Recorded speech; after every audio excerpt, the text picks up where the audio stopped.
नवाब का क्रम ही क्यों न याद कर ले। अवध का जो संस्थापक था, अवध का जो संस्थापक था उसका नाम था सादत खां। इन्हीं के बारे में चर्चा किए कि करनाल के युद्ध के बाद ये आत्महत्या कर लिए। सादत खां के बाद इसका भतीजा सफदर जंग अवध का नवाब बना। सफदर जंग अवध का नवाब बना। सफदर जंग ना केवल अवध का नवाब बना बल्कि यह मुगल साम्राज्य का वजीर भी बना। मुगल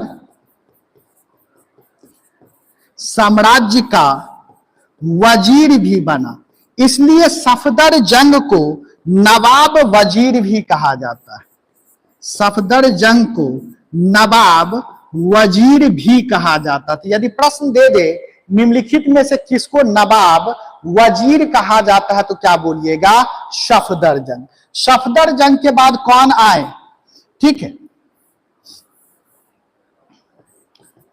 एक और लिखिए आसिफ उद्दौला, एक सूजा उद्दौला।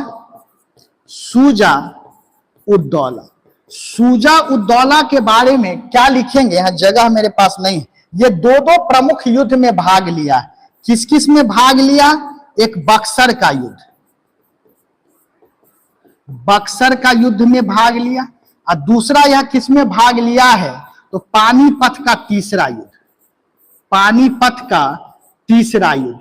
तो ऐसे भी प्रश्न दे देगा कि कौन सा अवध का नवाब है जो बक्सर के युद्ध और पानीपत के तीसरे युद्ध दोनों में भाग लिया? तो वह सूजा उद्दौला। सूजा उद्दौला के बाद कौन आता है? यहां लिख रहे हैं सूजा उद्दौला के बाद तब आता है अशफ उद्दौला।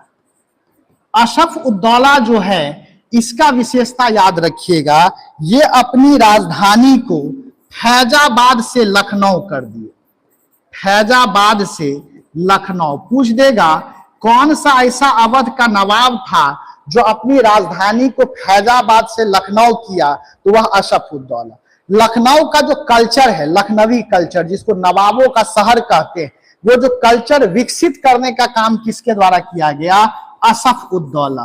तो लखनवी जो कल्चर देखते हैं, संस्कृति देखते हैं, इसका देन किसका है? अशफ उद्दौला का। और अशफ उद्दौला बहुत बड़े दानी थे, बहुत दान किए। इसलिए इनके लिए कहावत भी बन गया कि जिसको ना दे मौला, जिसको ना दे मौला उसको दे अशफ उद्दौला, उसको दे अशफ उद्दौला। तो इतना